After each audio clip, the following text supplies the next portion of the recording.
So in our fifth topic, we are going to be looking at how to demonstrate an understanding of the effects of reflections on the graphs of the functions and their related equations, including reflections through the x-axis, y-axis, and line y equals x.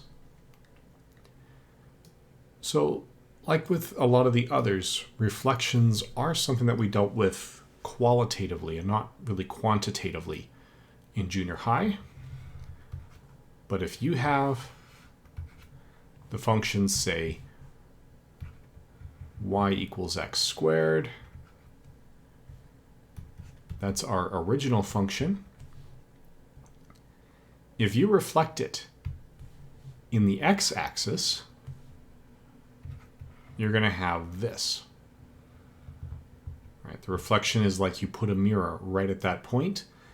That's going to be the same as replacing the y value with minus y. Because however far above the y-axis you used to be, now you are exactly that far below. Now, if we are reflecting in the y-axis, well, we'll see that that is a similar idea where you go from x to negative x. In this case, you end up with exactly the same function. Because y equals x squared is symmetric. We would need to have x terms with odd exponents before we can see the difference in this reflection. And then the final one, the new one, the line y equals x. This is one where now you're coming out this way.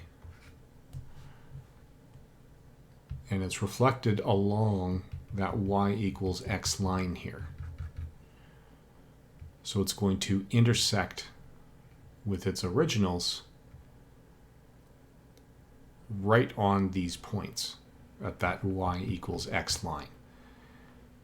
So the way that we do these, we have to do x and y swaps.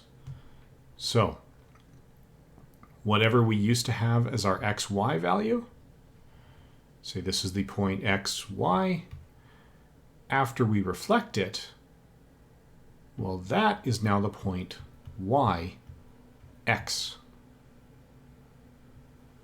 So it's a matter of swapping our x and y values and reversing them here. So this is going to be another fundamental piece, working with these reflections. If you combine all of these, you can actually find, and sometimes it shows up on the tests, even though it's not strictly in the curriculum, it has appeared on diplomas in the past, where students are expected to do reflections in another line, say the x equals 4 line. We'll probably touch on that too. It's a matter of taking our function.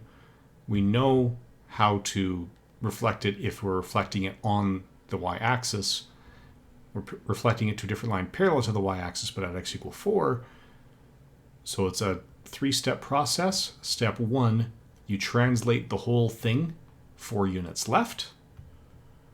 So we end up with this kind of graph. Then we reflect it along that point. Maybe I should have picked an asymmetrical graph. And then we shift it another 4 units back to the right. That wasn't the best picture. It should be intersecting right there. You have to be careful and make sure we deal with the invariant points. So these are points that are on the graph both before and after the transformation. We will be addressing those two.